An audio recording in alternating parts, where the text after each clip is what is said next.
Welcome to Escaping Purgatory, a podcast where we rewatch Supernatural, then talk it through in the hopes that we can finally escape this show. Join us each week and leave comments on upcoming episodes, and together we can escape Supernatural Purgatory. Hi, Annabelle. Hi, Amy. We made it. We made it to the end of season 3. Can you believe it? I don't know. I'm in a bit of disbelief that we're here. I feel like this is a turning point in Supernatural. Like, oh yeah, we're talking obviously about season 3, episode 16. No Rest for the Wicked.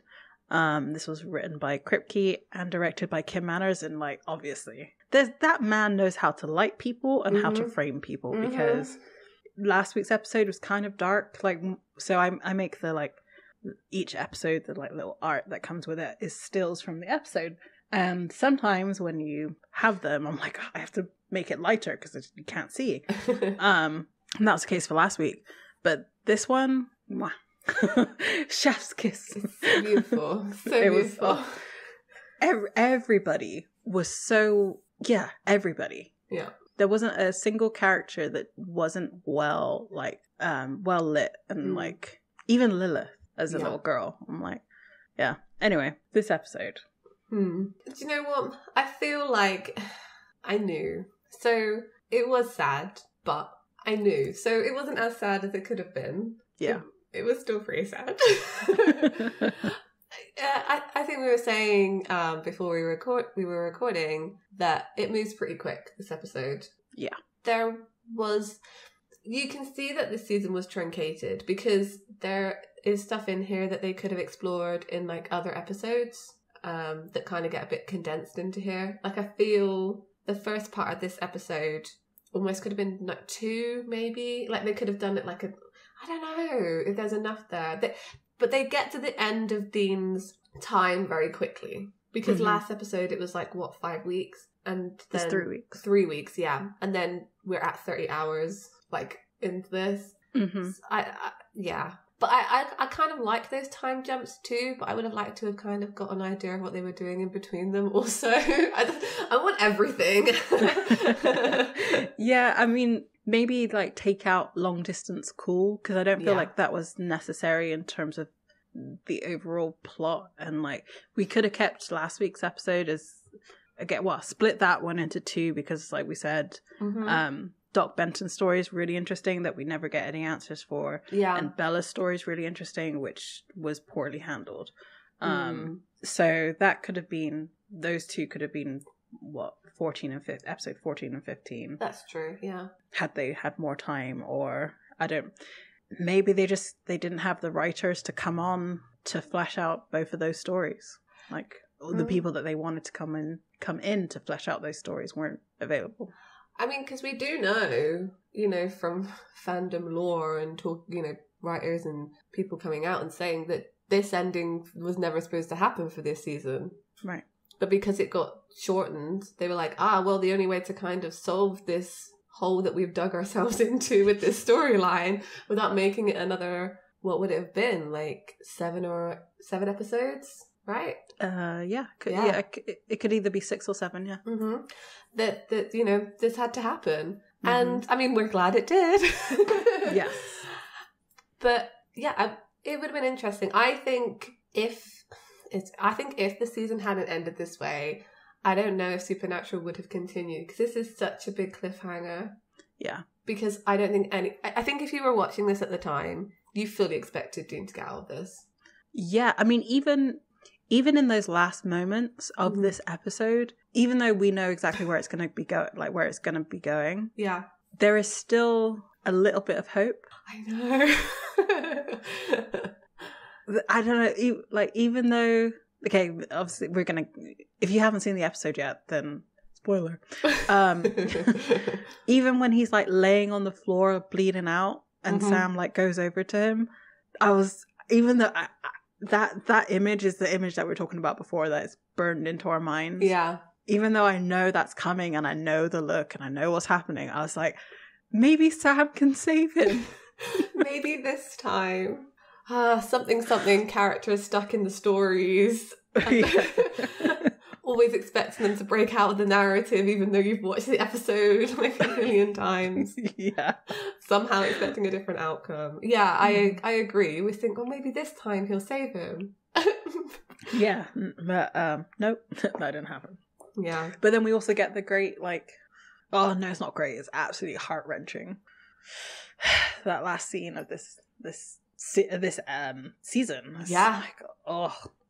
It's too much, man. Let's get into it because we're already at the end and we haven't started at the beginning. So, did you see the road so far? Well, see, yours? It didn't initially start for me and I was like, no. I can't be having this. I can't go into a season finale without hearing Carry On. The song. Yeah. It still hits hard, and I don't know when it's not going to. Especially, like, I'm okay now if it comes on in the wild. No. Like, if I hear... But when it comes to, like, hearing that, that sound effect that they have for the title and the beginning of that song, I'm like, nope, I can't do it. See, I'm the complete opposite. If I'm like, I don't know, strolling around the supermarket and that comes on, I'm like, no, this isn't happening today. Like, it can ruin a whole day. Oh no. But I can only listen to Kansas in the context of the road so far. That's it. And I love it. Like, when it comes on for that, I'm like enjoying it. I am like singing along, like, yeah, like fully into it. But if I hear it out in public, it's like, no, maybe it's the urge to sing. I'm like, I know I can't keep this inside and I'm going to embarrass myself in the like cat food aisle. Just let it go, Amy. Just let everybody hear your beautiful voice. Annabelle. Nobody wants that. This road so far was a great one. It was great. It cut everything down so condensedly. Like, it was so nice. It hit all the story beats that you needed it to hit. It was spot on editing, to be honest. Yeah, definitely. For 90 seconds, you really did get a feel for who Sam and Dean were in the beginning to where they are kind of now. Yeah. I love how they ended this. I say love. What I mean by that is I hate it. Yeah. It like kicked you, right? Yes. But you were like, thanks. Yeah, it definitely plays into the sadistic side of being a fan of Supernatural. Oh, for sure.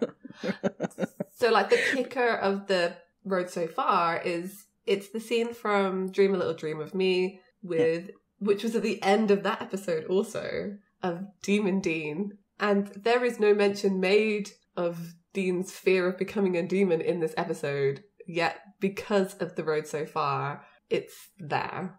You're gonna die! This is what you're gonna become! I didn't associate it carrying on through the episode until you just mentioned it, but it really does in Jensen's face acting. And face acting is on point, again, with everybody in this episode. Oh, yeah. Kim Manners can just do it. Like, it was really well done. Okay, so we start off this episode with somebody running through a forest, and it's really bad that I knew that it was Dean from the breathing. I do wonder if any of these kind of comments ever got to the actors, what they would think about these kind of things. I knew you were in a scene because of the way that I heard your breath. and I recognised that. I was like, it's messed up. It's messed up. God, I hope it never gets back to them. Don't listen to this. If you're listening to this, why? Don't, please. It's embarrassing for us. It's fine. They'll never know who we are. That's so true. I think, I don't know why, running through a forest, big Purgatory vibes. Yeah. Yeah. Yeah, no, I got that too. Mm-hmm. I wonder if it was like in the same like forest. Maybe. They found a special forest for Purgatory that was like a paintball arena or something. Yeah, so maybe not. Yeah. But it was cool. Yeah. I found it really disorientating actually. Like, I don't generally get motion sickness, but with that, I was like, ooh.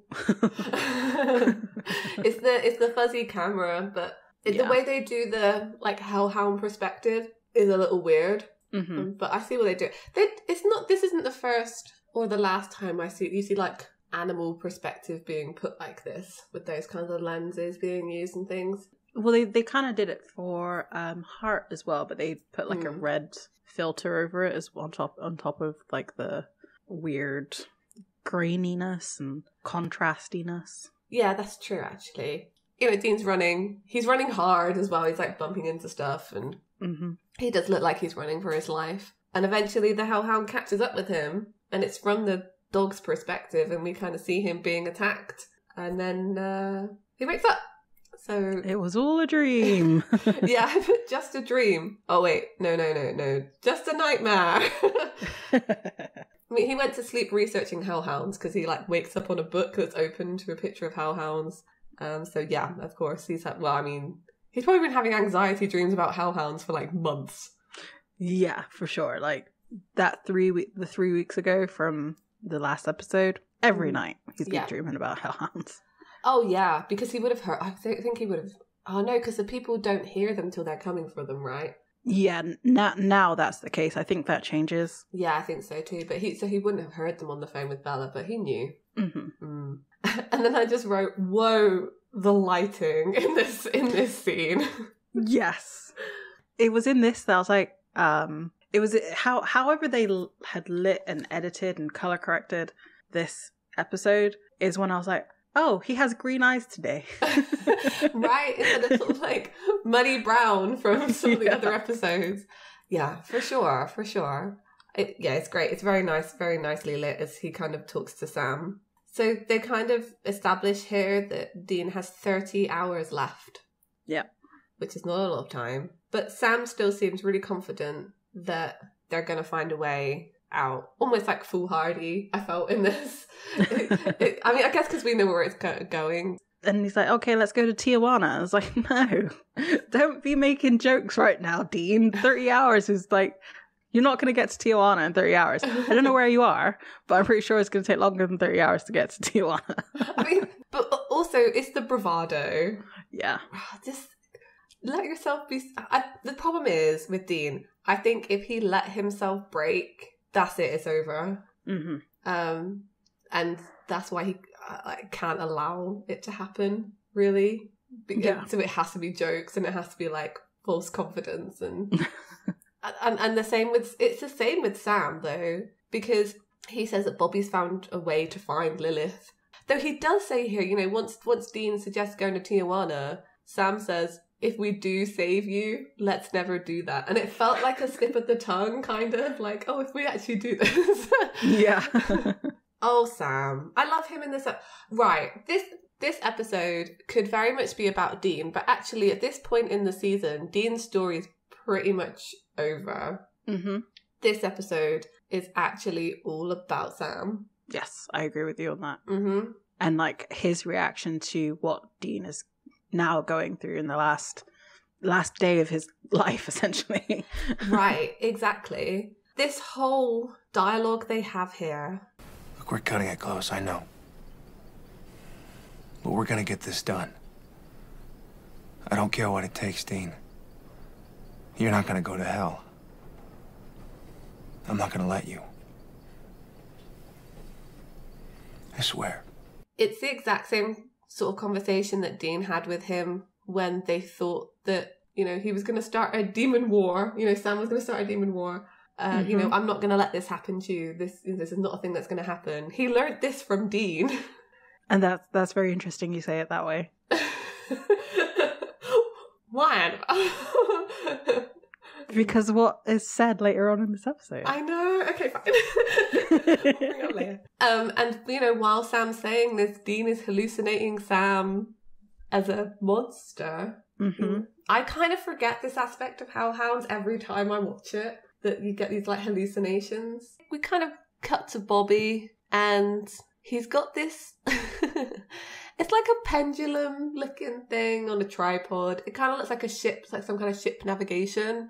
That's what it made me think of. I can't think of the word, the ship thing. Anyway. And it turns out it's like a divining device, and they're going to find Lilith with it. If they know her name, they can find out exactly where she is, like down to the street. We see Bobby use this. He's really like confident in Latin. I always forget, like Bobby's just... Or Jim Beaver is just like, yeah, I'm going to learn this and I'm going to sell it. Mm-hmm. And it moves around and it stops in New Harmony, Indiana. And they found her. And Sam's like, right, let's go. Woo! Yep. And Dean's that's where we're going. Let's jump on the boat and let's go. Let's go. Whoa. Hold on. Just holster it up there, Tex. Dean's not with the plan. Like, Bobby and Sam are on the same page of where they want to go with this. And Dean's like, no.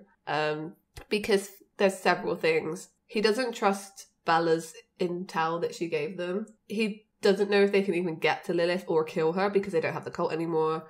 And also, Lilith wants to kill Sam, so that's a big old risk that Dean's kind of not willing to take.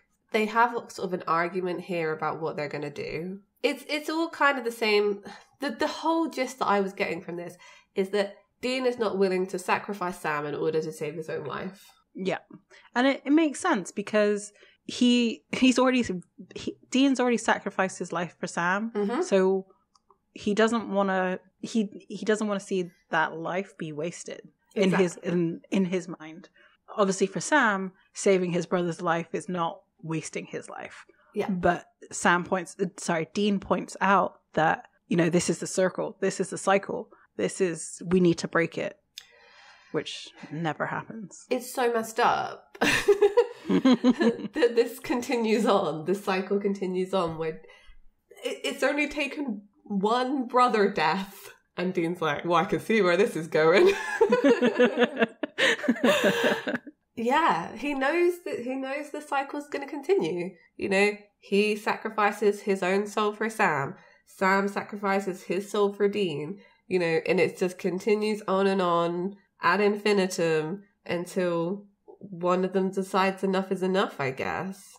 Or they both go out together, which is what I always imagined would happen. Yeah, me too. Yeah, if they were going to go, they should have gone together. Absolutely. So, Sam's plan is to confirm that it's Lilith by summoning Ruby, and Dean is not on board at all.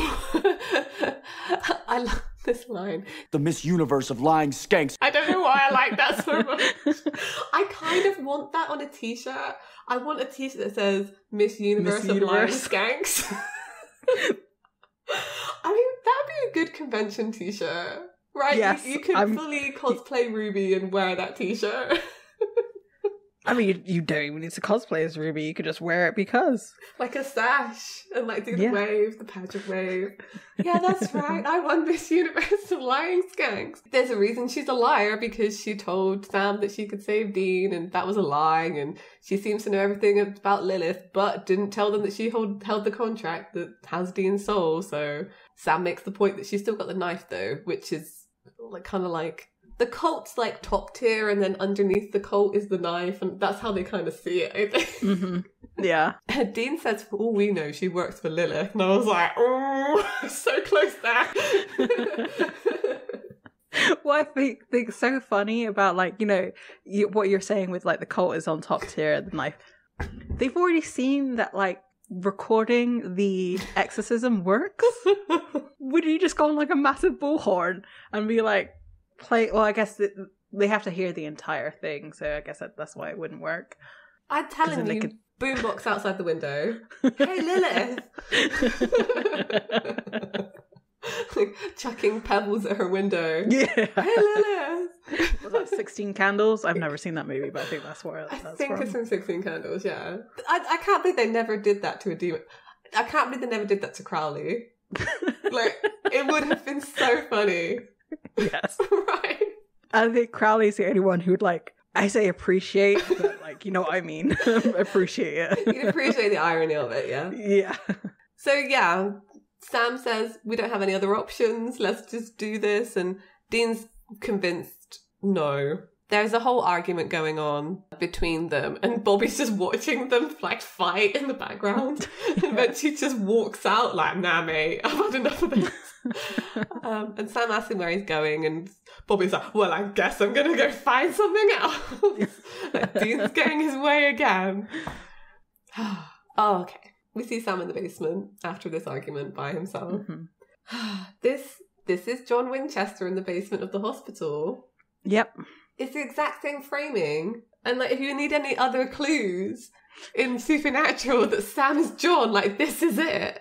And we've already had one confirmation of that in Mystery Spot. Exactly. Yeah, we saw what happened when he lost Dean. He should have told Dean about Mystery Spot. I don't think he told him the full 6-month issue thing, because Dean wouldn't be so like, go on without me, if he knew what Sam would become. Yeah. No, I agree. Sam's summoning, I mean, we know he's summoning Ruby, it's so obvious. They just had this argument. And it does, like, they're so good at summoning demons because it's such an easy camera trick to do. But it feels supernatural every time you watch it. Because they also don't, whenever they summon demons, especially like later on when it becomes more of a norm, they never appear where you think they're going to appear. Nope. So with like this one, she appears like in front of him, even though he's like looking around the room for her. Yeah. The camera helps with that because it kind of pans behind him. You're expecting her like, oh, we're moving with Sam. And then it's like, no, she's actually just there. I love it. I love it so much. Sam's not happy to see Ruby, though. He is mad at her. How's Trix? How do you get around so fast? I got the Super Bowl jetpack. He wants to talk to her about Dean's deal and that Lilith holds the contract and that, you know, did she know? And she says, yeah, she knew. But it wasn't time to tell them because they weren't ready to kill Lilith. She said, Lilith would have peeled the meat from your pretty, pretty faces. Which is a visceral description. Yes. Sam asks her for the knife. And, Is ask the right word? I think it was more demand. Demands the knife. I want your knife. Yeah. And, you know, she starts to like walk around and she's like, you are ready though. You're ready now because Lilith's guard is down.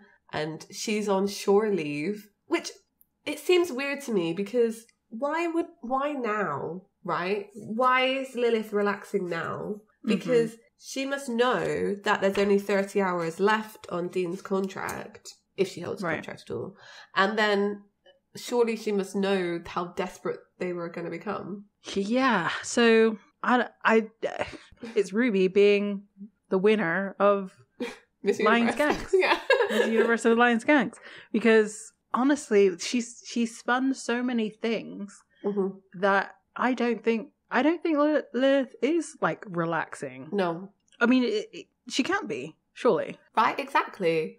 And I think this episode kind of proved that it's all a ploy, right? Yeah. Because it all kind of works out too neatly, almost. I don't know. I don't know. But yeah, it seemed weird to me. I'm surprised it didn't, like, Sam didn't kind of question it at all. Like, oh, why would she be relaxing now? Does she just think she's won? Some kind of line like that would have been good. Like, what? She thinks she's won already? Ruby talks about those hex bags that she gave them. So says they should be able to sneak in undetected. So Sam says, does this mean that you're going to give us a knife then so we can go finish her off? And Ruby is like, no, it's not good enough. Like, you won't be able to get her with the knife. You're going to waste this window of opportunity. And then Ruby says, like, I know how to save your brother. I know how to save your brother, Sam. No, you don't. You told Dean you couldn't. You've been lying to me all along. So just give me your damn knife. You're not the one that I've been lying to. Oh, so you can save him? No.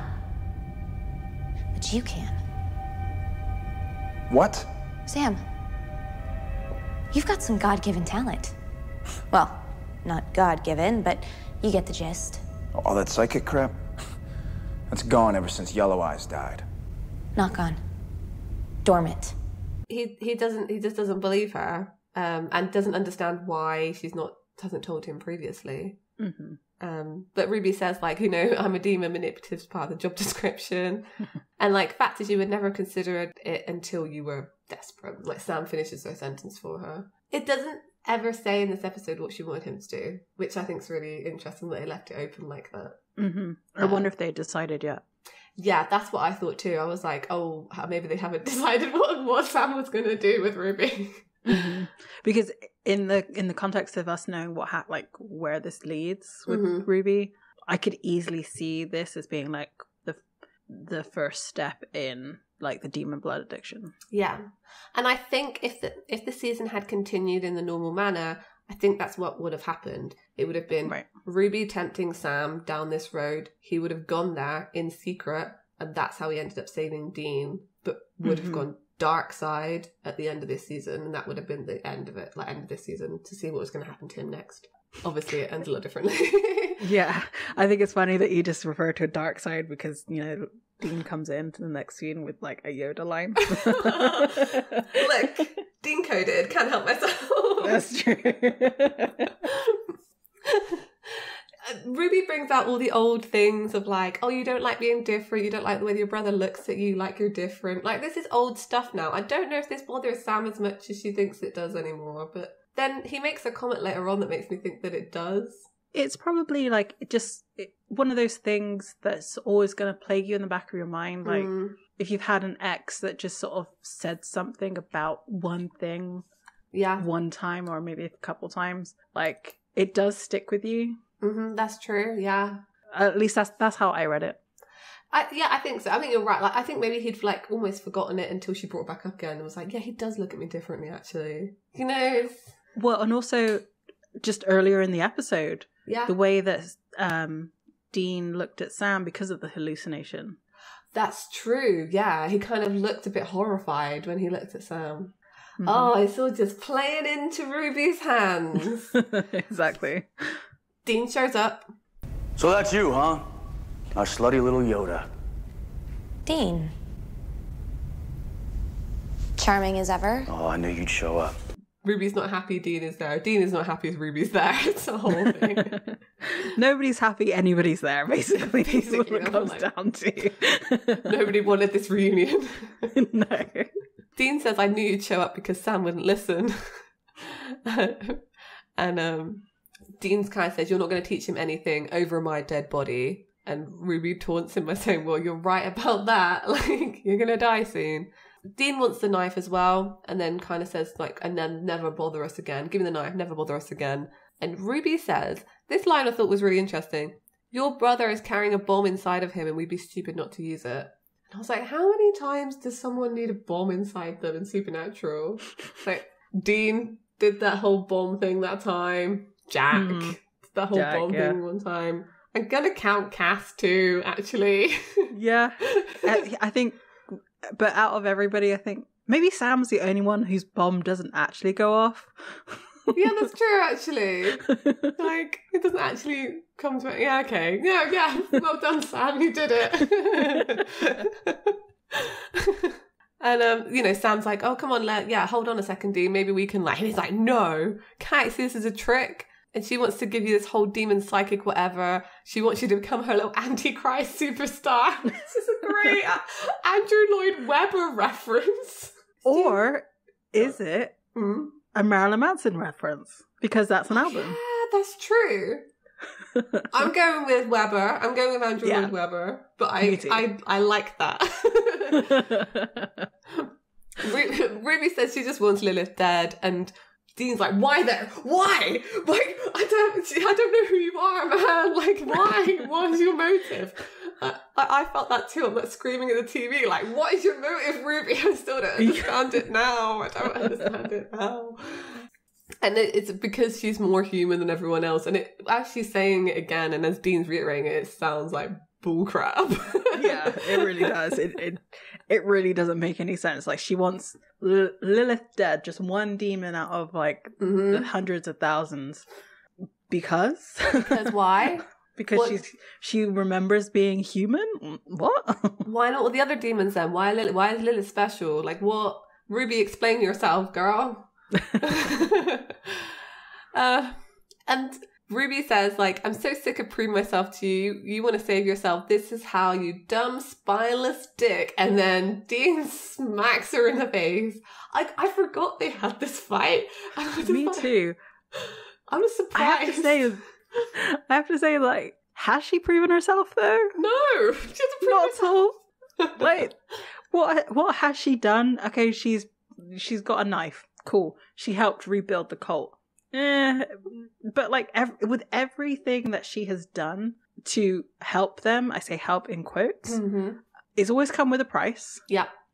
And it's always come with either outright lies or half-truths. Mm-hmm. So none of that makes you trustworthy. Look, Sam would have never fallen back in with Ruby if he wasn't desperate. That's all I'm saying. That's true. And can we just say that, like, Dean has such a fragile ego. He gets called a dick and then he hits Ruby. She's been called a bitch multiple times and had never used violence. And he gets called a dick. Come on, Dean. I know that's not really the case, but no. Roasting Dean here. I love that so much. Yeah. He deserves it sometimes. I mean, they have a little fight. Ruby, I say little. Dean gets his ass handed to him by Ruby. But in the process, he manages to get the knife. So obviously it was all part of the plan for him to get this from her, to goad her to a point that it was not... that it was believable that he could like start this fight, which I feel like you're right, it was really weak. She threatens to kill him, of course, and but as she walks towards him, Dean's painted a devil's trap on the ceiling. She didn't check. Come on, Ruby. You were summoned by Sam. You were summoned by a Winchester, and you didn't check. Demon 101. Yeah, exactly.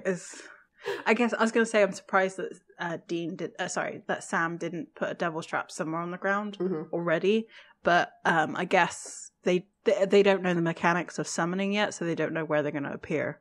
They go, you know, she's stuck in the devil's trap. Dean's smiling at her like ha. And as they walk away, she's like, "You guys gonna leave me here?" And then like basically starts cussing Dean out as he walks up the stairs. Like, "You deserve to go to hell. I wish I could be there."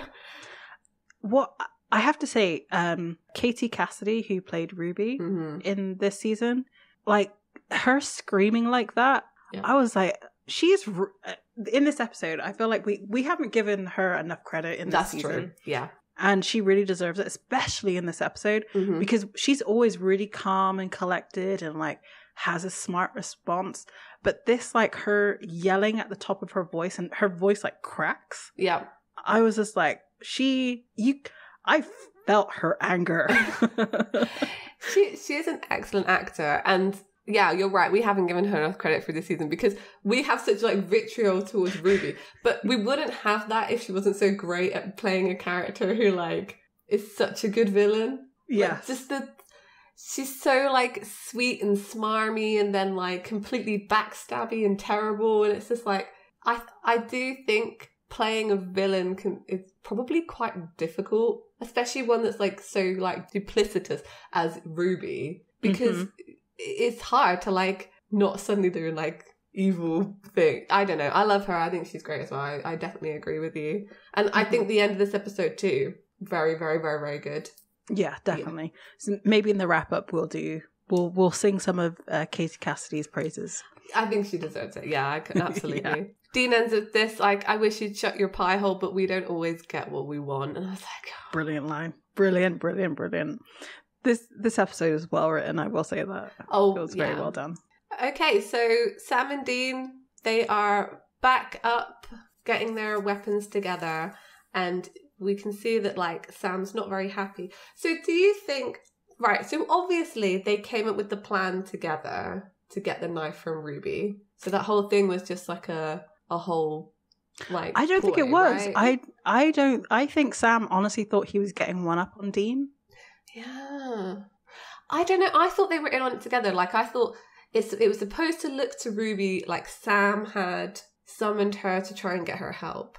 And then Dean was going to come in and trap her in a devil's trap when her, like, guard was down, essentially. I thought it was a bluff. But I think that the plan wasn't to leave her there. I am not sure. It's an interesting one, right? Because I feel like Bobby would know if a demon was being summoned in his house. So I feel like Bobby would have had to go along with this. So that's why I think they were all in on the plan. But then, yeah, Sam's reaction to it is like, oh, you know, we kind of got what we wanted, but I'm not happy with how it kind of played out. Even though Maybe it was a plan and he was never happy with the plan in the first place. I'm not sure.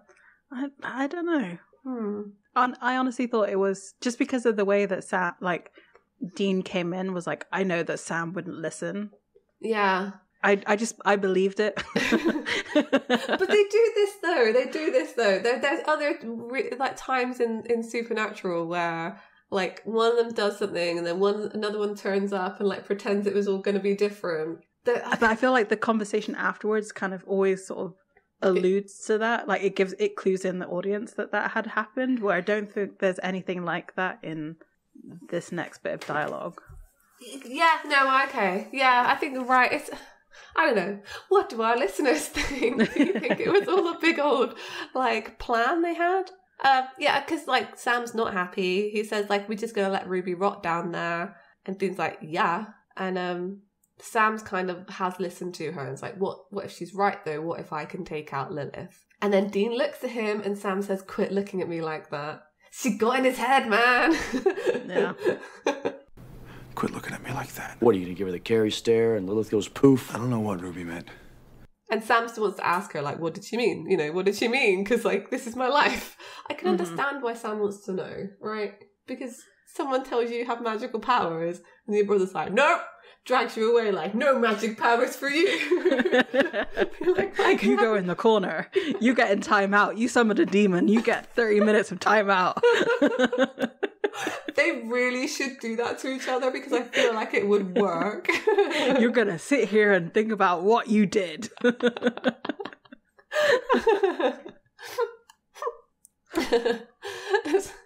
Sam's like, we've just got one shot, so we've got to make sure that we're doing it right. And Dean comes up and he's like, we're not making the same mistake. And Sam doesn't really understand what it means, but Dean's worried that Sam's going to lose his soul to save him. That's his fear. Not necessarily even that Sam will die, but that Sam will lose something of himself in trying to save Dean, which is a valid fear. They are Winchesters. Yeah, and I mean, like you said earlier, had Sam told him about Mystery Spot in that 6 months, Sam absolutely lost his way. He did. He lost his soul. He acted like soulless Sam.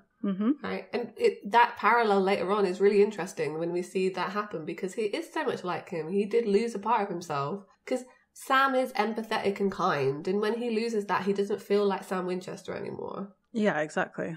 Dean says, like, Ruby's just jerking your chain down the road. You know it's what it's paved with and you know where it's going. Like, Dean hates fate. Like, he hates feeling like the plan is laid out for them, which is why the Chuck stuff hurts so much later on, because he's from here, you know, from the very beginning, he doesn't like feeling like they're going towards something that they can't avoid. But he thinks that Sam saving him is, and, you know, if he does that, that's an unavoidable fate for Sam. Then something bad will happen to him. He'll die, he'll lose his soul, but something bad will happen. And the only way to kind of stop that is for Dean to die and Sam for not to save him, which kind of right. Yeah. If not for divine intervention, Dean would have been right. I say that though, what happens with Sam while Dean is gone is it kind of also, it does prove Dean a little wrong that things were not always going to be good for Sam if Dean just disappeared off the face of the earth. Yeah. Oh, we'll talk about that later because I'm like, oh no, that hurts. I'm drawing so many parallels between these conversations here and obviously 1520. I know, same. I'm trying not to say it, but it's there. Yeah, and it's just I'm repeating my point from the many times we've talked about it, but the 1520s and 12 years from this point, it shouldn't be the exact same conversation. No, and it shouldn't. I mean, the only difference is that the outcome is different. But Sam still loses a part of himself. He does, and you see it in the montage of his life. I feel like he loses a part of himself. And it's not the part that we expected Sam to lose. Like, right. He keeps his empathetic and kind part that he loses at the other times he loses Dean, but he lost the kind of, I don't know, the ambitious part of him. Yeah. Which is a shame. No. It really is. This is more of a sad rant than an angry rant. I know, I'm just sad about it now. Yeah. I mean, the only, seeing Dean be so aware of the cycle, that was, 50 and 20 was the breaking of that cycle. I can see their intent. Like, the thing is, I can see their intention. Like, it's like looking at something through like a Vaseline smeared lens, right? Yeah. It's like I can see what they were trying to do. Like, they were trying to break the cycle and finally showing that Sam was in a place that he could let go of Dean, and Dean was ready to let go of Sam, and like that, it was all of this stuff in season 3, but actually they were different people now and ready to move on from that. And I'm like, yeah, that totally could have worked. I could have seen it if everyone else was there.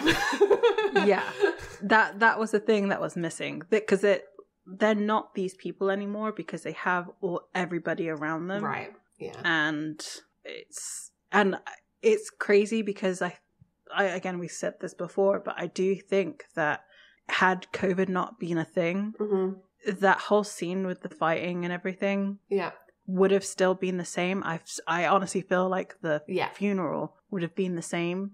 Yeah, because by the sounds of it, it was literally just the bar scene that was the thing that was going to happen. And so essentially what you're saying is that everybody's dead. Yeah, and that's it. Like, that's it. We needed the family, right? We needed the family to show the growth, because otherwise it's just the same old situation. We've gone over this.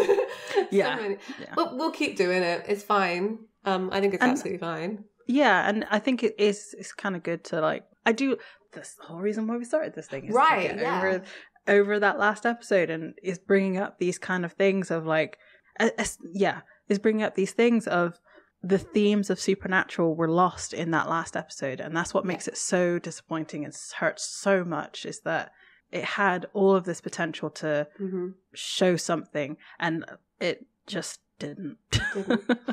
What stage of grief are we at? Because I know we started very strongly at anger, and I feel like we've moved on to, like, resignation. I think so. I think that's where it's at the moment. I don't know if we're ever going to get to acceptance. I don't think so. I kind of hope we don't, because I don't want to accept it. Yeah, actually, I don't want to accept my fate.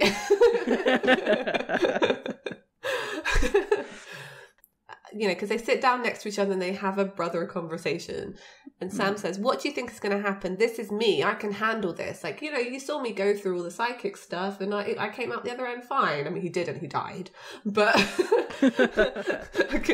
Sam, what are you trying to say here? Because, dude, you died. That got you dead. And Sam says, if it will save you, there's kind of an unspoken, like, I'll do anything. And Dean says, like, why even risk it?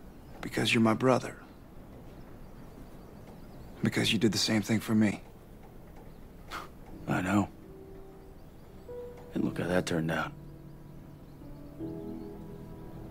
All I'm saying is that you're my weak spot. You are. And I'm yours. You don't mean that. We're family. I know. And those evil sons of bitches know it too. I mean, what we'll do for each other, how far we'll go, they're using it against us. So what, we just stop looking out for each other? No, we stop being martyrs. Man, we stop spreading it for these demons. We take this knife and we go after Lilith our way, the way Dad taught us to. And if we go down, then we go down swinging. Do you think Dean a little bit regrets? I think he does. I think he regrets his decision of selling his soul. Now the, like, time is up and he's facing his own death. I think he realized what he did was kind of dumb. I do, because he didn't know. He didn't have an informed decision. No. So he didn't know what happened when he went to hell. Mm-hmm. He didn't know that there was no way to ever get out of this deal. The Crossroad Demon had said, like, if you try to get out of it, Sam's soul will be relinquished, whatever. Yeah. I think still deep down, they thought they could still beat it and still everybody would get out okay. And they're in crunch time now. And he's like, actually, that was a really big mistake. Yeah. It is a strange one, because I do think that he regrets it. But I also think he wouldn't have had it any other way. He couldn't have had Sam die. That's also This was a no-win scenario for Dean. Yeah, definitely. Because Kobayashi Maru, this is a no-win scenario. There's no way out of it, and it really sucks for him. Like, oh, come on. It does. I wonder if maybe, like, again, if he had the chance to have an informed decision, whether he would have put up more of a fight on the terms. Yeah, if he could have bargained better, like negotiated more. I think so. He was too desperate. And he didn't need to be, because he actually had time to make that deal. Like, I don't think there was like a clock running on how long before like Sam couldn't be brought back kind of thing. I mean, I guess it's... I was going to say the time of passage, but Sam figured that out anyway so quickly, so yeah. And we have no confirmation that Sam's soul was in hell. No. At all. That's never confirmed, by the way, that like Sam went to hell and he died at the end of season 2. Mm-hmm. I think he did, but... Yeah, I mean, he would have had to, right? Right, I think so, because of the whole demon blood thing. And, like, the rules are weird in Supernatural, but yeah. There are no rules. But yeah, I think he would have probably gone to hell as well. Yeah, that's an interesting thought, right? Because he doesn't seem to remember that in any way, the way that Dean does later on. And I don't know if maybe it's because it was the length of time. Yeah, and also, I'm just trying to think, every time that Sam... How many times has Sam actually died in this? I don't think he's actually been on the floor dead. Apart from more season 2, right? Once. Not physically. No. That's such a weird because thing to say, when he goes in season 5... Yeah, that's different. So, because I bring this up because of like the whole souls who've been to hell can't go to heaven thing. Yeah. I hate because was he technically in hell in Lucifer's box? I don't know. Yes, he was in hell in the cage. Yeah. Yeah, he definitely was. So, I don't know. But every other time they've died, we've known what's happened to them. Mm-hmm. Like, what's happened to their soul. Apart from Sam when he died at the end of season 2. We even know what happened to John's soul when he died. Mm-hmm. So, what happened? Maybe Sam went to heaven. Maybe that would have been... Maybe Dean buffied him out of it.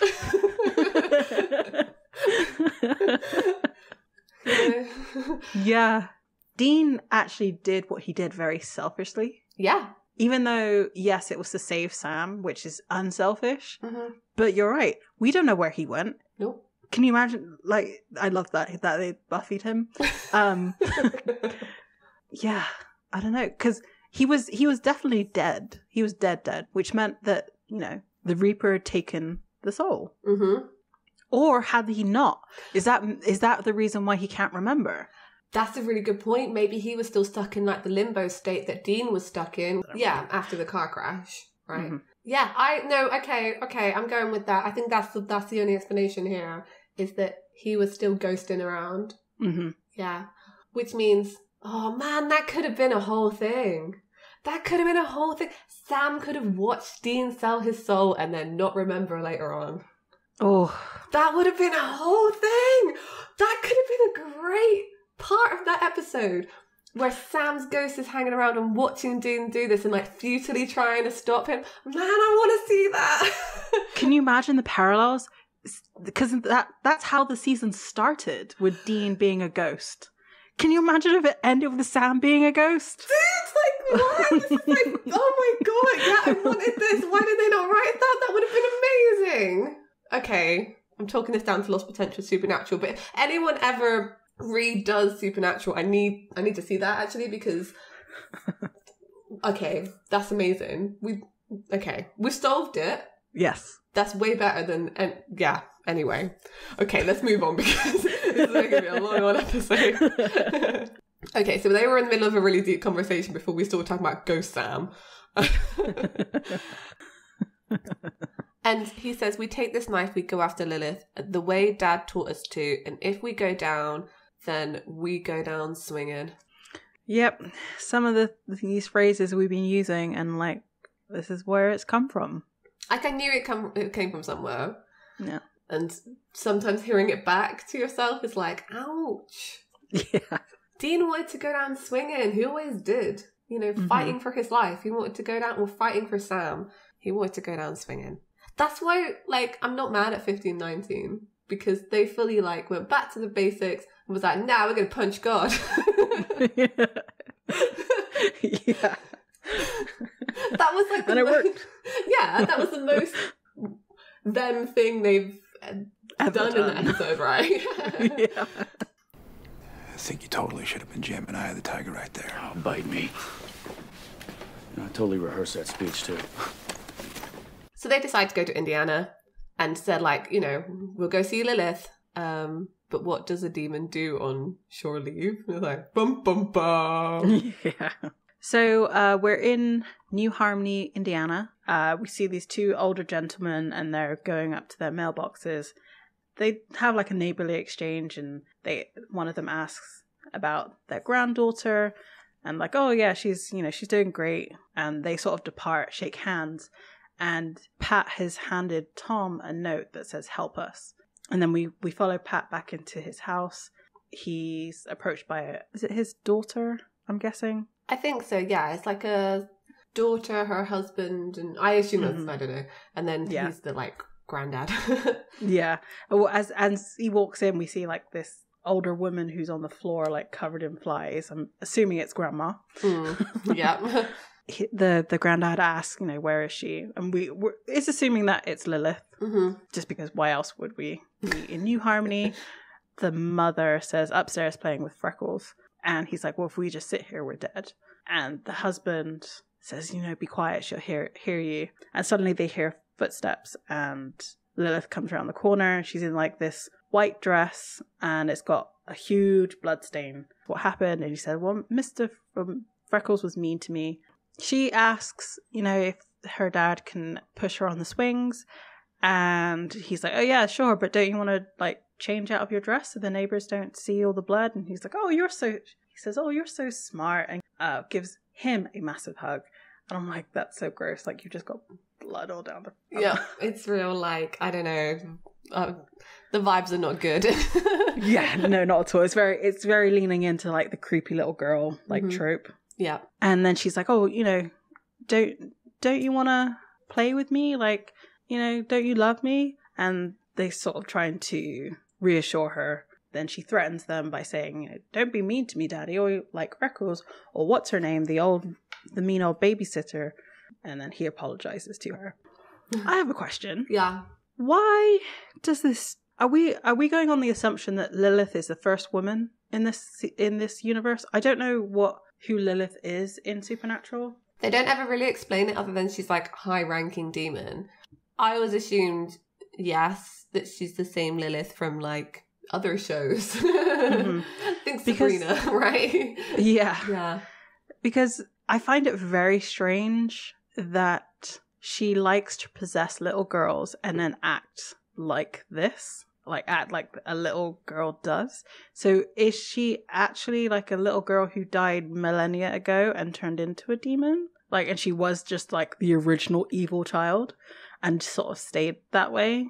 Or what? Because it makes you uncomfortable, definitely. Yeah. And that's probably the only reason why they did it this way. My headcanon, I guess. I think headcanon, biblical headcanon. That, you know, if Lilith's the first woman, so she was created by God, Chuck, right? Who abandoned her and then was rejected by Adam. So she has no family. And I feel like this is her weird, messed up version of a family, right? Yeah.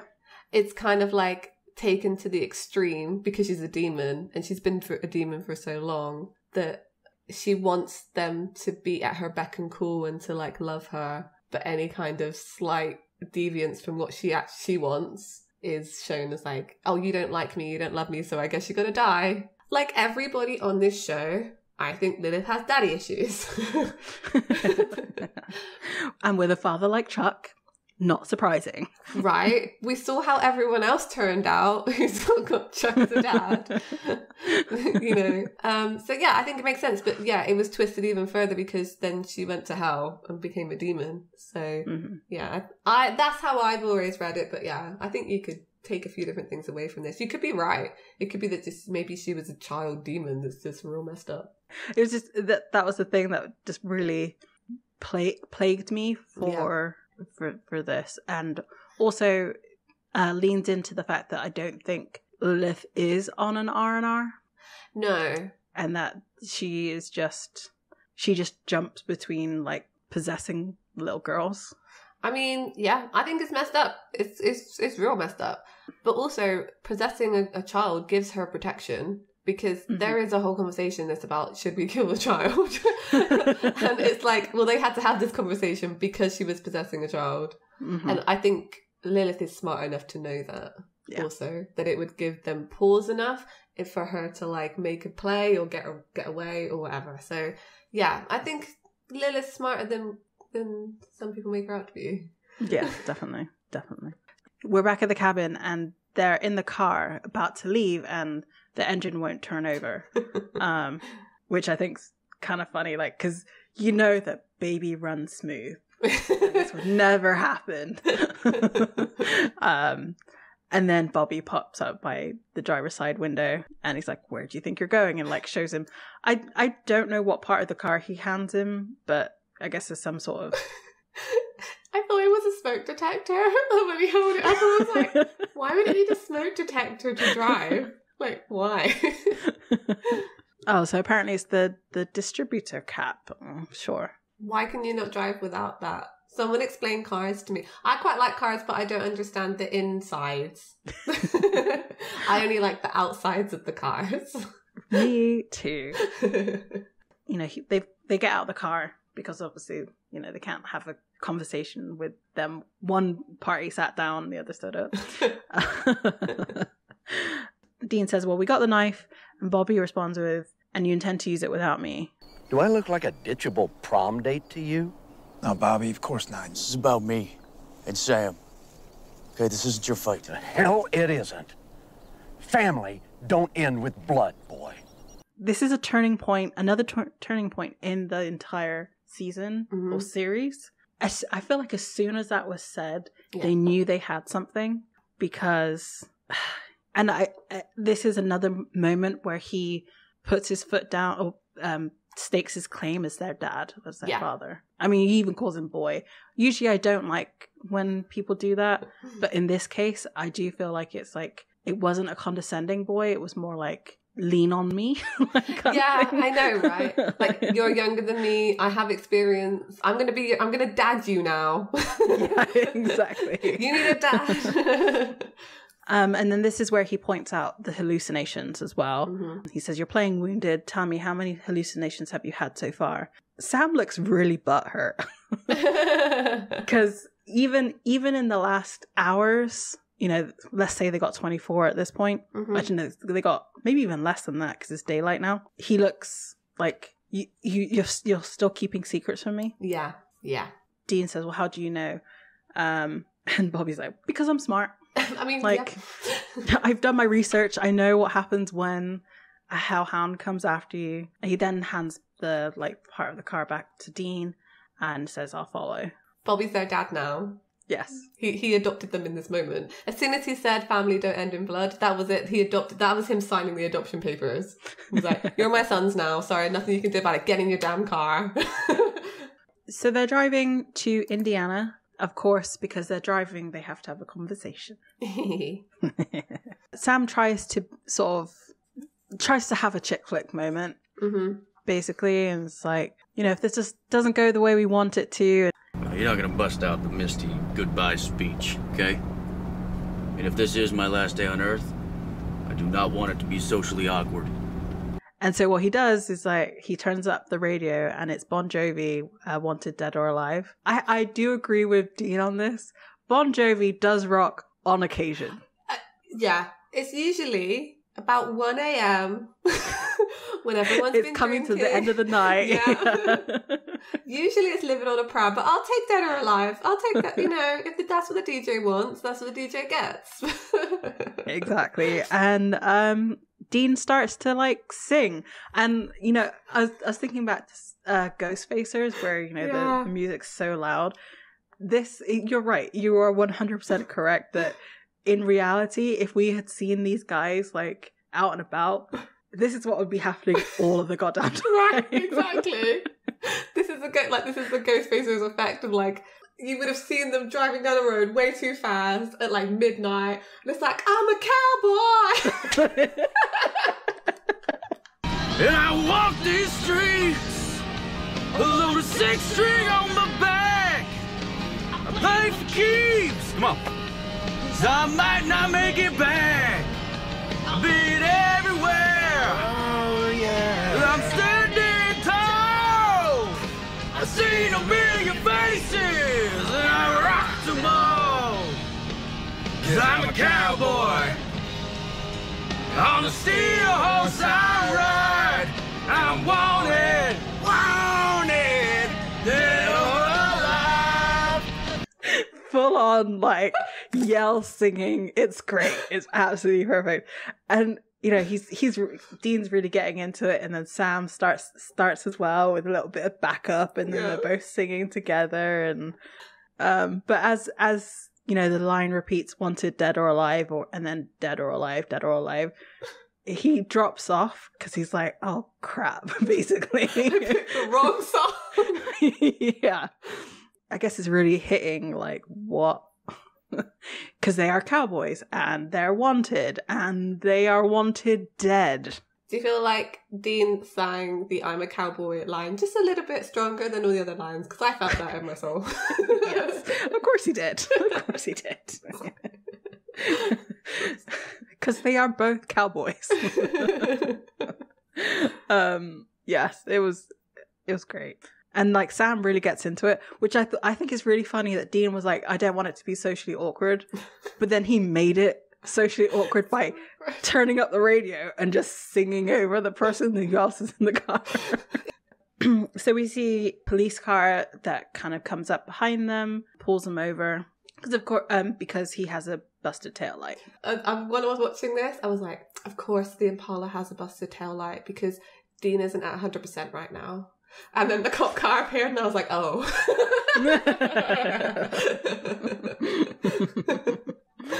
So they pull over. Dean asks if there's a problem, not really looking at him. And then the officer says, do you realize you have a tail light out? Dean looks at the officer and says, kind of stutters a little bit. Mm-hmm. And then just like slams the door into this police officer and stabs him in the chest with the knife. And like Sam is full on panic mode because he just saw Dean attack a police officer. Bobby also, because Bobby said he was following, but obviously apparently not close enough, he comes up and asks, what happened. Sam responds, Dean just killed a demon. And he asks Dean, well, how did you know? Dean's like, I just knew. I could see its face. Yeah. Its real face under that one. Which, oh my God, that must have been terrifying. Right? And how can he tell the difference between demon faces and normal hallucinations? He just instinctively seemed to know, which seems smart. But I mean, also terrifying, because how scary must it have looked compared to the creepy faces that you normally see when you're being hunted by hellhounds?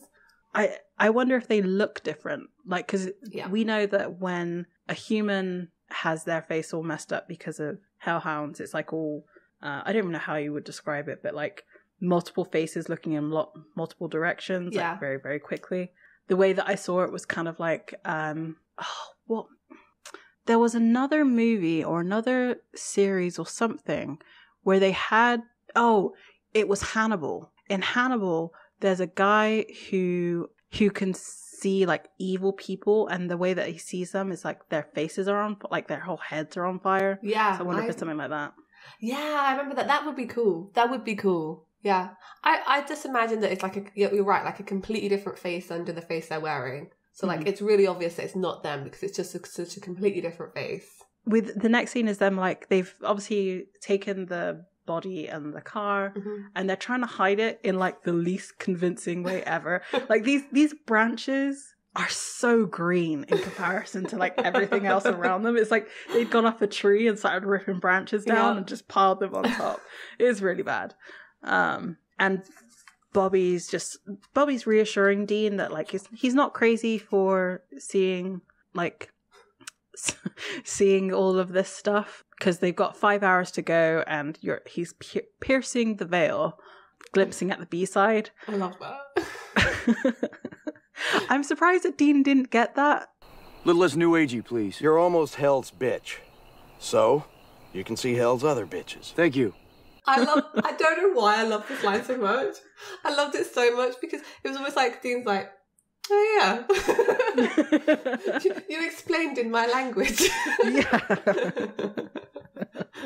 We cut back to Lilith and her family that she stole. And it's her birthday, and she's like, I'm so glad it's my birthday every day. So clearly this poor family have been having to eat cake every single day for like who knows how long. They look sick of the cake because her mother is like, yay, cake. And you know, she kind of is acting like a little girl, sort of like blowing out the candles and things. And then she turns to her grandpa and says, can I ask you something? And he's like, yeah, sure. You know, ask me anything. I think it was her jelly bean. Mm-hmm. And she said, why did you go for help? And he just looks terrified. And he tries to backtrack. And like, she asks if anyone else knew about this. And they both clearly did. Mm-hmm. Like, he's looking at them like, please help me. And they just go, no, we didn't know anything about this. It's awful because like she's literally getting people to betray their own members of their family. Like, it's awful. Mm-hmm. And she accuses him of like not loving her, and says that he's a mean old man before she kills him with a twist of her hand, so his head twists around. We've seen demons kill people like that before. Yeah. And then she warns people not to scream because screaming makes her mad. It's horrifying. It's also incredibly creepy, and I do actually appreciate this. I quite like the creepiness of this. I think it establishes Lilith as kind of a bit unhinged in a way that we've not really seen demons be. Yeah, definitely, because we've only seen demons have like this cocksure attitude and like just being general dicks. But this is just cruel. It is, yeah. It's almost like she's kind of ants under a magnifying glass, right? Mm-hmm. She's just messing with them. Maybe she's so above them that she doesn't see them as people. It's just sort of like things to be playthings. Used. Yeah, it's awful. And then she turns to her mother and says, "Can I have ice cream?" Outside, we see. I don't know why this made me laugh so much. That like Sam, Dean, and Bobby just stood watching this all through the window. Just watching the whole thing play out. You know, Sam's like, okay, let's go. I think Sam's got some binoculars, which I don't know why. I don't know why it's so funny. Just the use of binoculars, I think, because normally they're just looking at people through windows. Sam's old habit. It is. He likes looking at people through windows. And Dean's like, oh, the little girl, her face is awful. Which is kind of like assuming that Lilith's face is worse than other demons because she's older and creepier, and that's how I read that, which makes later on a bit. And you know, Sam goes, "Let's go." Dean stops him and says, "Like, wait, that mailman over there, like, why is he working? It's nighttime." But he can see his like face, and Mr. Rogers in the window. This guy smoking a pipe, which is the guy that the grandpa had given the note to, and that's why she knows he was lying. Exactly. There are spies everywhere for Lilith. I think everyone in the neighborhood's probably a demon, I would imagine. Yeah. And Sam says, okay, fine. We ninja past those guys, sneak in. Spider Sam, Spider Sam. There's wherever a spider can.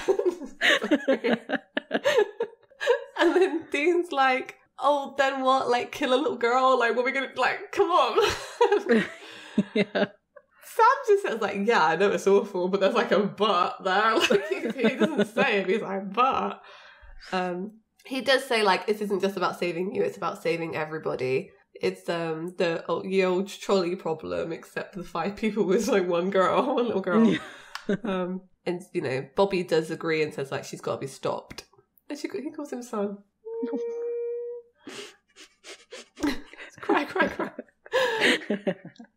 And Dean agrees. He's like, damn it, but he agrees. Yeah. In the house, Lilith is asking her mother to read her a bedtime story, and she's like crying because she's read this book nearly 30 times.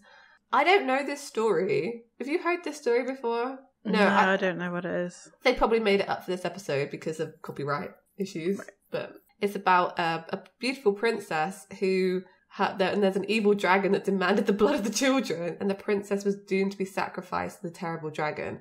And this is why maybe you're right, and this isn't like biblical Lilith, because this sounds like this could be her story. Mm-hmm. I thought that when she was reading it, like maybe this is what happened to Lilith, that she was sacrificed to a dragon, but it wouldn't be a dragon, but like some kind of metaphorical dragon.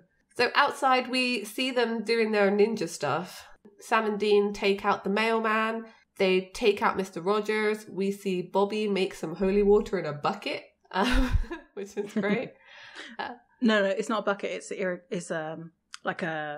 the pipe that leads into the water system of the neighborhood.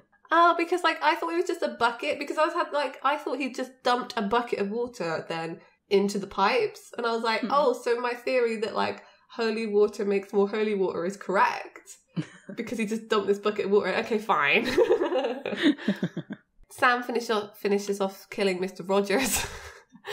And as he stands up and they kind of run through some trees, Ruby suddenly appears and demands her knife back. Threatens to kill them as well. Sam comes up behind her because she was after Dean and holds the knife to her throat, so no love lost there. And because she's got him got Dean smushed to a chain link fence. I thought it was really funny. I don't know why. The camera shot of him through the fence where his face is just smushed on this chain link was just visually really funny.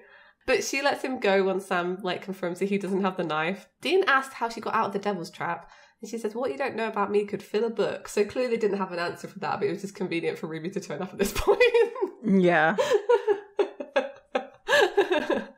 Well, we do know the answer, though. What probably happened is that she's probably got demon people around her. So that's probably true. One of them came to Bobby's and got her out. Yeah, that's true, actually. It is convenient for Ruby to turn up at this point. Ruby, I've got your number. Dean looks at her and is like, whoa. And he says, you're one ugly broad, because he can see her demon face now. Yeah. Ruby demands a knife again from Sam, and he says, you'll get it when this is all over. And she says, it is over. I gave you a way to save Dean. You shot me down. It's too late. He's dead. And I'm not going to let you die too. So whatever the plan was she had for Sam, which again, we don't find out, it's too late to enact that now. Yeah. But she still wants him alive. At this point, she doesn't have to keep up this pretense of wanting to save Dean to get to Sam. Now it's just keeping Sam alive. Exactly. They're fighting. Sam's try and stop me, I'll kill you. She's hit with the best shot. These guys later. We don't have time. Because there are more demons coming to get them. There's a lot. And as they kind of Dean says so much for the element of surprise. It was ever going to work. When have they ever successfully snuck up on the big bad? Ever. They run towards Lilith's house and Sam is frantically trying to pick the lock. And then suddenly we see as the demons all get to the front lawn of this house, all the sprinklers turn on and it's got holy water in. Amazing. Such a good idea. One they never use again. Also. Yep. Just the sprinkler system, John using the sprinkler system. That's such a great move that they never use. And I'm just so mad at it. There are so many things that so many they get into the house eventually because Sam managed to get the door open. Dean laughs at the demons sprinklers, and they go in. As Sam's walking around the house, he's holding the knife like he's holding a gun. Yeah. And his face is it's so weird. It's full heavy breathing, yes, we're serious. That picking that lock really got him pumped. Yeah. It's don't hyperventilate, Sam, before we get this demon. Have a bit of calm here. You've done this before.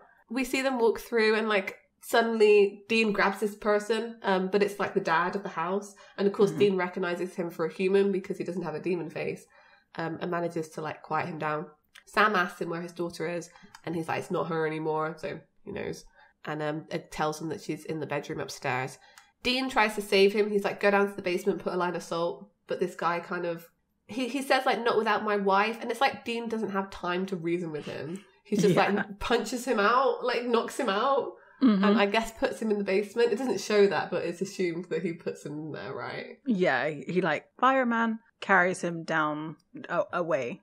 Again, like Sam and Ruby walking around, and like Sam, the way he's holding this knife, like I don't know what. Why is it two-handed? Would that give you more? Look, I've never had to like carry a knife in this manner, so I mean, okay, fine. But I just feel like it was weird. Yeah. Eventually, they kind of like split up, Sam and Ruby. I'm not sure why they split up, and they're looking at different bedrooms. Yeah, it's just like, wouldn't you just look through one and be like, no child here, and then go to the next one like together? Yeah. Eventually, Sam sees Lilith and does this whole like really quiet thing. Her mother is awake and looking at Sam, and she's basically like, do it, do it, do it, like emperor voice. Do it. Yeah. Well, because she's trying to whisper and like be encouraging. I was like, I honestly thought that. I was like, be quiet, be quiet. Yeah. He's going to do it. Just shh, shh, shh. You're not making this any easier. Yeah. He is about to do it. I thought he wasn't gonna. And I was like, oh no, Sam is going to stab this child. Luckily, Dean stops him and is like, no, she's not a demon, man. Don't stab that kid. Which was a good move on the point of the show. They didn't have Sam kill a child on screen. Yes. Good for them. Well done, Kripke. Well done. Get them out of the bedroom and down into the basement again with the rest of the family. I say rest of the family, their dad. Everyone else is dead. Yeah. And Ruby's like being Ruby and saying, oh, look, I don't want to tell I told you so, but I told you so kind of thing. So they don't know where Lilith is now because if she's not possessing the girl, where is she?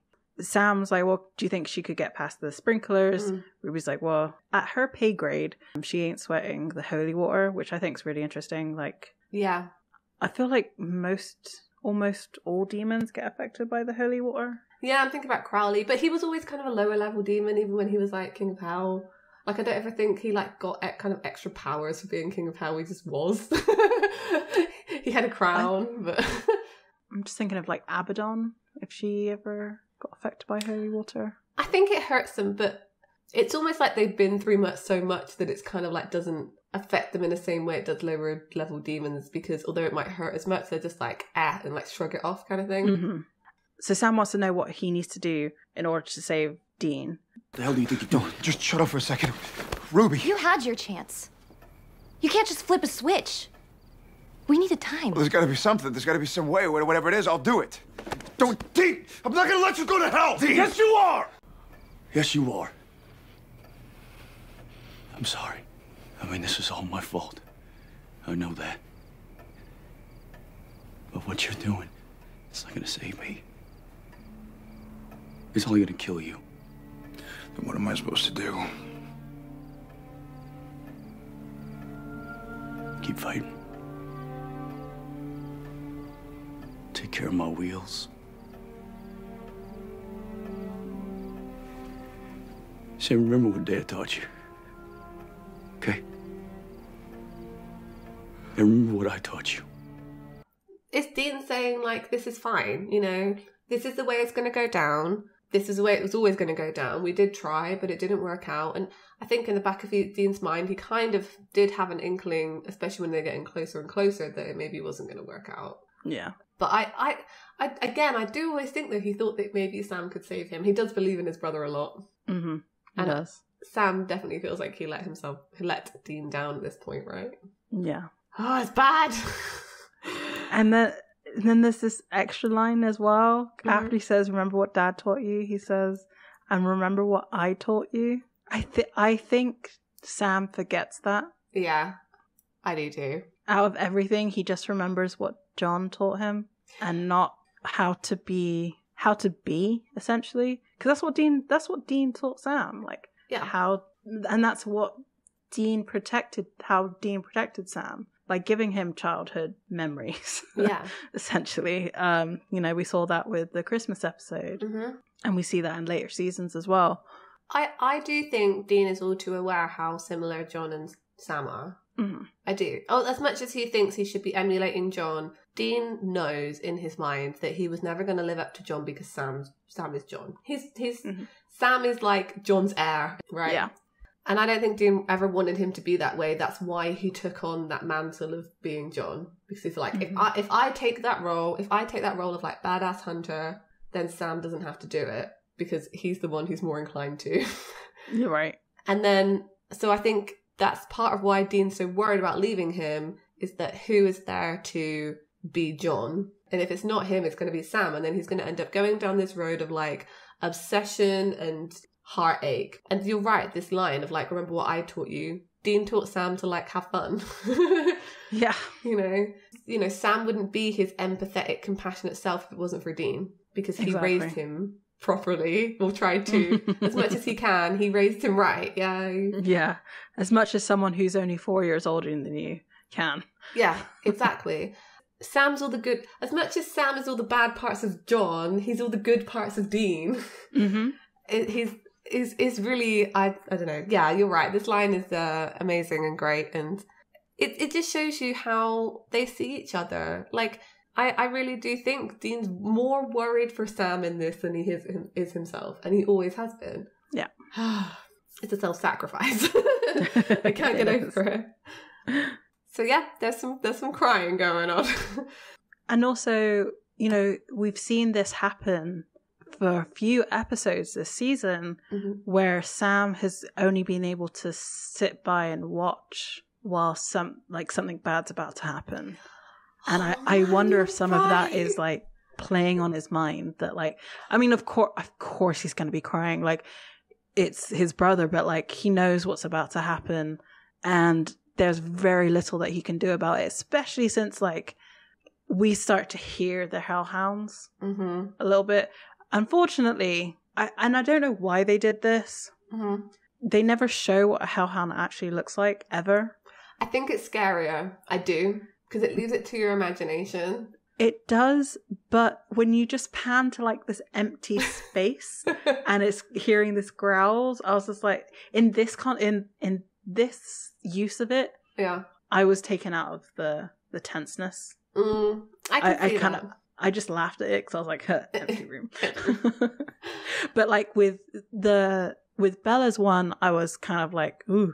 And the Hellhound episode that we had as well, with the woman, like the woman who gets dragged away, I felt more. I think it's because in those ones you see the effect that they have on the surroundings. Yeah. Whereas this, they just literally appear, and I didn't get the sense of like how big they're supposed to be. Yeah, I think the size is I mean, it's funny because like when Crowley has a hellhound later on, I kind of get it's like Labrador size. But that's still terrifying. A big dog is still terrifying. Like yeah, like I don't know what dog size, or like a corgi can be scary if it's like trying to bite you. Yeah. Trying to ankle bite you. I mean, they wanted that moment because I don't think they could have like immediate action, because they wanted this like zoom in on Dean's face and like this like smile that he does. Yeah. This is it kind of thing. I've accepted my fate. Yeah, the acceptance on his face. They still try and run. Yeah. Which is fair. Absolutely fair. No one looks happy. I think Ruby can see the dog. I think Dean can see the hellhound as well, but Sam definitely can't. So Dean runs, and the hellhound runs after him. So, the beginning of the episode is happening. Just not in a forest. They go over to this like room, and Dean takes out a bag of goofer dust, and he kind of ties the door handles or something as well. That's what it looked like. I'm not sure what that was. They manage to stop the hellhound getting in. He kind of goes and manages to pour the dust over a window as well. And Ruby tries to get the knife from Sam and says, "Give me the knife, I can fire it off." And he looks at her like, "What? Like, why?" She's like, "Well, the dust won't last forever." And then Dean turns around and he sees Sam about to hand the knife to Ruby, and he's like, "No!" There's a really good zoom. I didn't catch it, actually. It zooms in on Ruby's face, and it's like, whoa, because it seems like, wait, and then it zooms in on Ruby. It's like a very dramatic. Sam, that's not Ruby. It's not Ruby!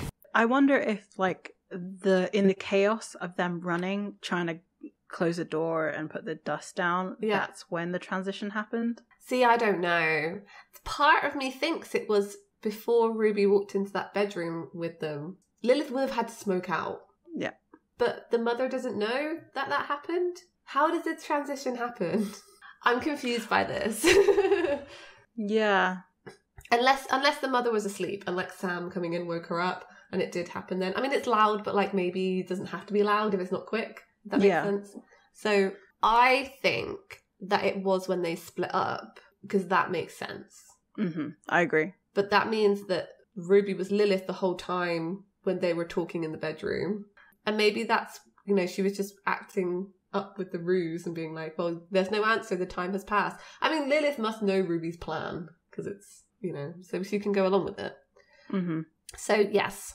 Or is it like dual possession? I mean, maybe. I mean, she claims she flung Ruby somewhere, but I don't know if like a higher level demon can like chuck another demon out of a vessel. That's how I kind of like interpreted it.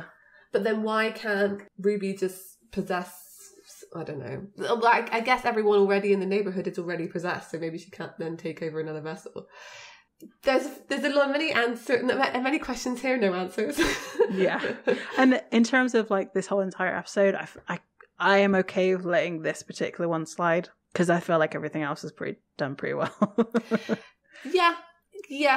I'm a little bit okay with it. It was only to set up like Sam's whole sitch. But I think if we had more episodes, that would have happened at a different time than this. I don't think it would have happened in this room. Mm-hmm. I think the confrontation with Lilith would have happened somewhere else. But yeah, okay, we'll go with it. Ruby's kind of whole face changes and she becomes kind of like childlike. She has this like sweet, sickly voice. How long you been in her? Not long. But I like it. It's all grown up and pretty.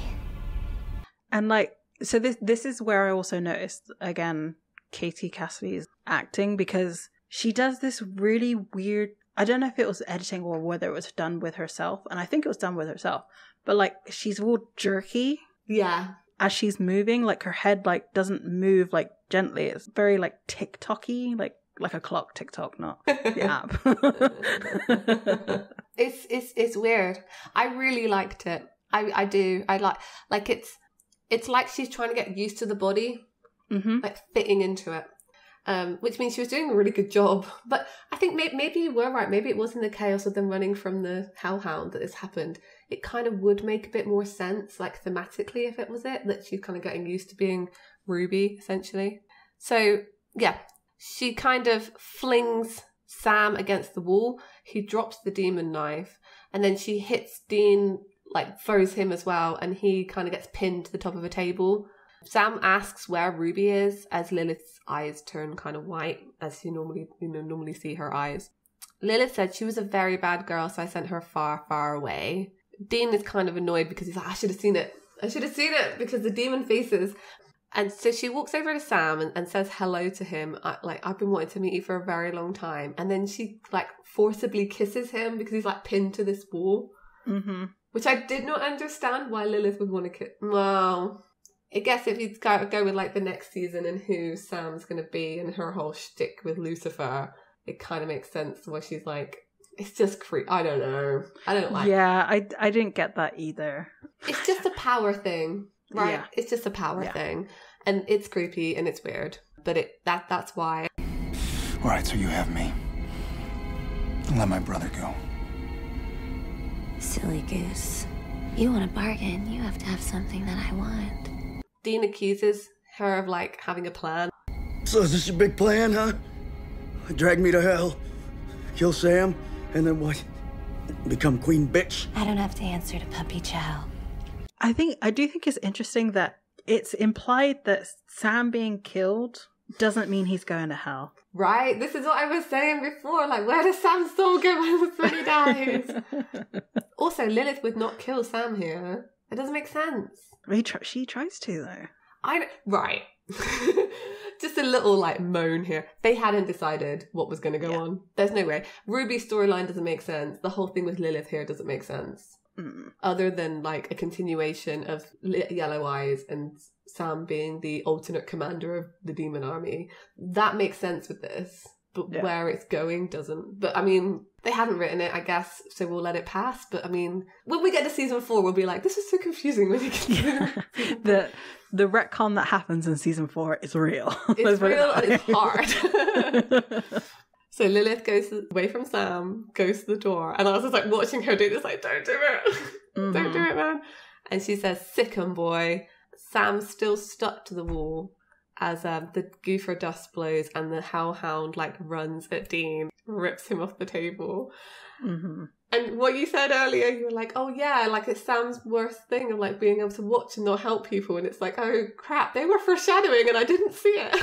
The last 2 episodes, they were foreshadowing Sam have to stand there and watch Dean die. Yeah. That's truly horrific. That is very, very horrific. And there's nothing he can do. He's completely stuck to the wall. I know. Talking about personal hells, Sam is living his right now. The effects in this are great. As Dean gets ripped apart by this hellhound. I mean, I don't know how else to talk about this because it's real sad. But it's... that was the only way for me to get through this without like bawling, because it's one part in particular is very comical. Like we were talking about it before we started recording, whether we think it was intentional or not, because it just looks like it's very, very big squirt of blood, like arching blood that doesn't really make sense from where it's coming from. Overall, I want to say enjoyed. I didn't enjoy it, but the effect of like seeing the size of like the paw essentially of where the claws are, I'm like, this dog is huge. Yeah, I had forgotten. Like I knew, but I had forgotten how brutal this was. Like just how much blood is in this scene and like the wounds that this dog inflicts. I had forgotten how bad it was. Yeah, because Dean's already quite beaten up before this happens. Like he's got bruises on his face and stuff from his fight with Ruby. And then this just like completely overshadows any of that hurt that he already has, and it's bad. And like his yells and screams are so like guttural. Jensen, why? Jensen, why? I mean, good job, but why? Yeah, because it hurt. It really did. And the Sam having to watch. I never really fully appreciated this the first time I watched this. That Sam is stuck there having to watch this happen. Yeah, I did not fully appreciate it, and it's good writing, and it's horrifying. Lilith is just watching this as well, and Sam is shouting like, no, like stop it, exactly, you know. And there's nothing he can do. And Lilith, as kind of Dean is on the floor and this is happening to him, holds out her hand. This is such a great shot. I love this one so much. Her holding out her hand and this white light comes out from it, and she's kind of trying to do something to Sam, and it looks the same as what she did in the police station to Hendrickson and everyone else. So like trying to kill him, right? Right. Doesn't make sense. And then it doesn't work. She's like, what? And Sam's on the floor. He's managed to like get out of this because he's now on the floor like huddled up. And as he notices that nothing's happened, he kind of stands up. And she's trying to like exorcise him. She's like, go back, Sam, back. He gets the knife and he goes to her and he goes to stab her. But then Lilith exits Ruby's body, like really quickly, just leaves. One thing I really loved about the way that they did Lilith was that, you know how with demons their eyes like overtake with black? Yes. With her, their eyes roll back. Yeah. Did you notice that? I did notice that. It's super creepy. Yeah, like so when she comes out of using her powers, you see Ruby's eyes just come from the back of her head forward. I was just like, oh, but all the sounds. The only thing I would have liked more is if the smoke was like that glowy white colour that her eyes are. I always thought that it should match their eyes. That's the only thing that could have enhanced that for me. Keep it as black smoke, but maybe like have a ring of white around it, part of like a swirling white smoke, or like swirling black red smoke for like crossroad demons and like stuff. An accent with a smoke accent.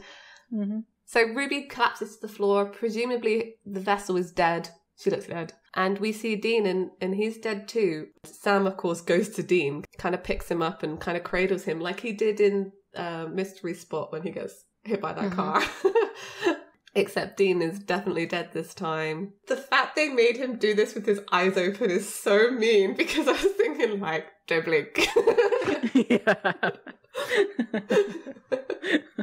And I think that must be really hard to have to act with your, like, eyes open and, like, don't twitch at all. Okay, difficult. And, like, you're being jiggled as well, because obviously you can't really be held still.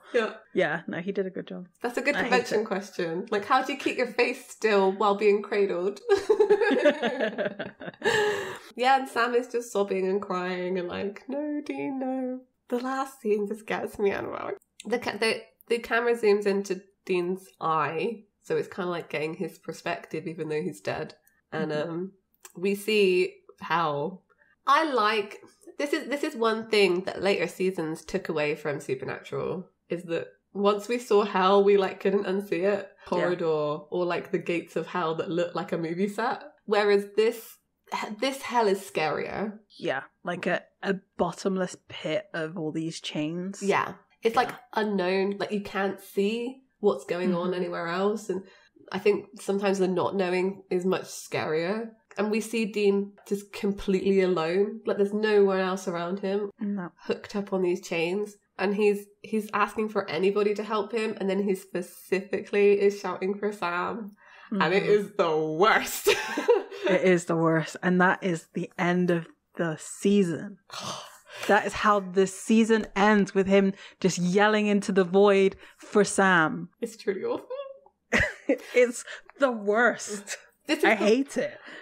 I normally like don't particularly enjoy like behind the scenes things. Like if you look at Marvel movies where you see all the green screen and stuff, like sometimes it really ruins it for you. I've seen the green screen of this particular scene because it's been posted before, and I am glad because it makes it less horrifying for me in this instance. But yeah, if you just, I don't know, you think of 40 years of Dean now, it's horrible. Can you imagine if they haven't been renewed? Can you imagine if it hadn't been renewed, Annabelle? I can't. It would be the worst. It would be on one of those top 10 videos of like cliffhangers from seasons that got cancelled. Yeah, definitely. Yeah. I don't know if that's worse or better than what we got. Hey, look. And the funny thing is, I wouldn't have been mad if this is where it all had ended. I mean, had they been like, okay, well, you know, no more. Well, one, we wouldn't be here. But two, yeah, I wouldn't be mad. It's such a strong episode in itself. Yes. This episode shows to us that they know how to end a season. Right? They know how to do it. I think there are many good season enders in Supernatural. I think of season 3, amazing. Season 5, amazing. Season 8, the best pinnacle, absolute peak of Supernatural. Even season 14. Oh yeah, great ending. That was the ending that brought me back in. I know. Right, you're like, what happened here? They know how to do it. We've already mentioned it in this episode already, but even if everything had gone to plan, I don't think that ending that has come out with them being at a bar with Kansas playing is enough. I don't think it would have been satisfying to me. I don't know. It would depend on the reunions. I don't know, because man. I mean, obviously, we will never see what that outline of that script was. Well, we may, but it's very unlikely that we'll ever see the outline of what that was going to be. The original, but the way that everything else was handled in that episode, I can't imagine that we're really going to have like a sit down with any of the characters that we want to have a sit down with. It would literally just be like you've just gone to your community center and there's a band playing and like everybody's there. That's how I envision it, which is like not the ending that we want. They could have so psyched us out. Right? By saying like, we're going to kill him. And then he survives and they get to live like a happy life and you get to see all their friends together and you're like, psych, he didn't die because family. Exactly. I want that. I've rewritten the ending so many times in my head. They can do a season ender. Yeah. Like, I think they were so focused on it being a series ender that they didn't finish the season. There is nothing wrong. Like, this is showing, right? Because we've just both said we would have been fine if this had been the end of Supernatural. Like, it would have left a lot of unanswered questions. But, like, actually, it would have been okay. There is nothing wrong with leaving your character, like, an open-ended ending. I can't say it. An open-ended ending for your characters. There's nothing wrong with that. And I think a lot of books do it really well. You don't need to put a full stop after every sentence. And we don't get that for most of the other characters. None of the other characters have a ending. What happened to Jodie and Donna? What happened to their kids? Like, is that really the end for Jack? Like, is he just dissipated into the universe? Really? Like, after all they've been through, that's their son. Like, I mean, the biggest one is Cass. Yeah, is he stuck in the empty? Because the problem is with the line in the end of 1520 saying that Cass helped is like, okay, but is he helping now though? Or did his influence on Jack help him develop heaven in this way? Do you know what I mean? It's too open. That yeah, I don't know. It's yeah. I wanted the driving into the sunset. I wanted the cliche. I've gone on a rant again, and I didn't mean to. You led me here, Annabelle.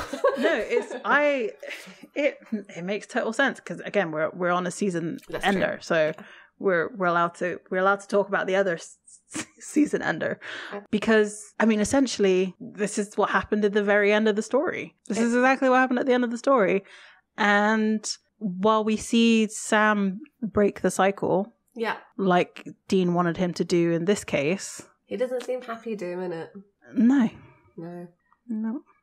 That's what bums me out.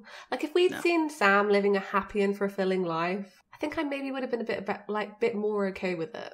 A bit more. But he doesn't seem happy. Well, the thing that gets me is dropping his found family. You know, especially with this line that was in this one, family doesn't end in blood. Yeah. And then Sam goes on to, there's nothing wrong with going on to start his own family, but it seems to be at the expense of his found family. Yeah, and that's not a great, that's not a great message. Your found family is just as valid and just as important to anybody as your biological family. In some ways, more so because you chose them. Sometimes, you know what I mean? Like, it sounds awful, but like you chose those people to be your family, and. Yeah, that's the message that's lost. Yeah.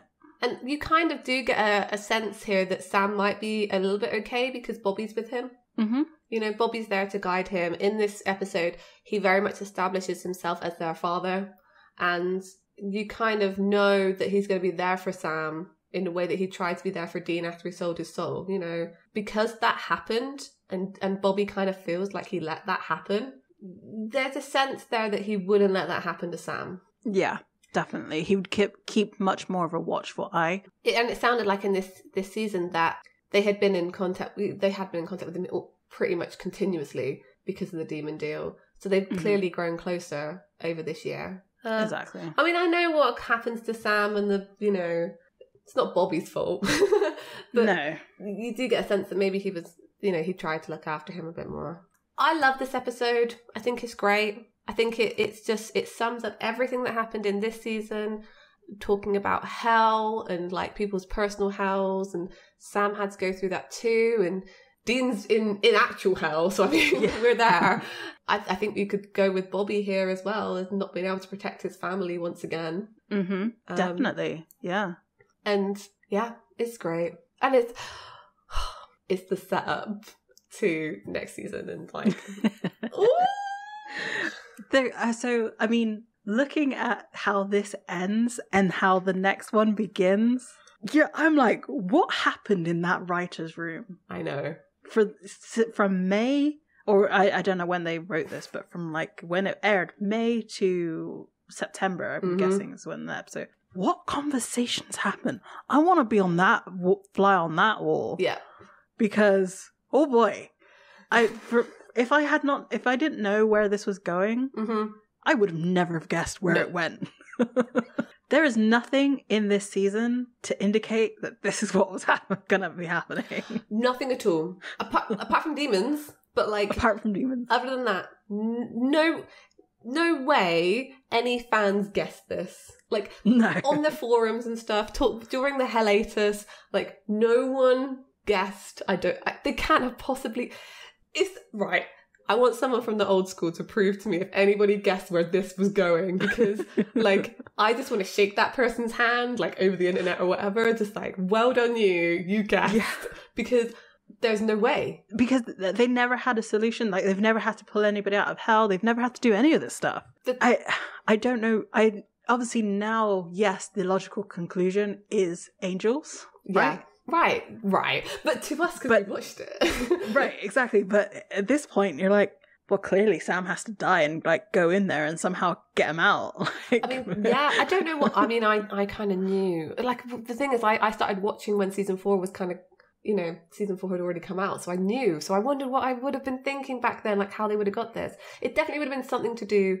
It would have been a continuation of the cycle, like Sam making some kind of deal, or whatever was going on with Ruby, like him tracking down Ruby and finding out what that thing was that she was talking about. It was something to do with Sam's powers, and that's how they seemed to be setting it up. Yeah. And then it just took like a hard left turn. Like, I don't know, he becomes the king of hell. That was his... So yeah, of course he could let Dean out. You know, he goes full Darth Vader. Like, he manages to pull Dean out of hell, but so he's gone dark side now, and then Dean has to, like, defeat him in some way. Let's just, you know, relive the Star Wars metaphor all the way through. So yeah, exactly. Yeah, until, I don't know, he stabs him on a bridge, like Kylo Ren style. Anyway. But, I mean, yeah, I'm looking forward to season 4. I'm very excited for it. And we get a full season this time, so this one... It felt like it took forever, I'll be honest. Season 3 has felt like it's taken forever, but next season's longer, so... Yeah. I mean, next episode we're doing our wrap-up, as we normally do, and then we'll have, like, I've got, like, a gag reel / bonus bits thing to put out, and then we're going to take a break for a week after that just to get our heads together. And prepare ourselves for the rest of the series. Yeah. We are officially 1/5 of the way through. I can't believe it. You know. I can't believe it. So thank you to the Pixel of Gore for our lovely podcast art. You can find that along with other designs on our Redbubble store. You can also find us all over social media. We're on Tumblr, Twitter, Instagram. Just search for Escaping Purgatory Podcast. Come say hello. We want to hear your opinions and, you know, fact check us. So this week on our trek through Purgatory, well, it wasn't very relaxing. We had to run from some hellhounds. It was pretty terrifying, actually. And then we had a vision of hell. But what's that? Like, it's almost like a bright light is coming towards us. So we'll see you next time, and hopefully we can find our way out. Bye. Bye.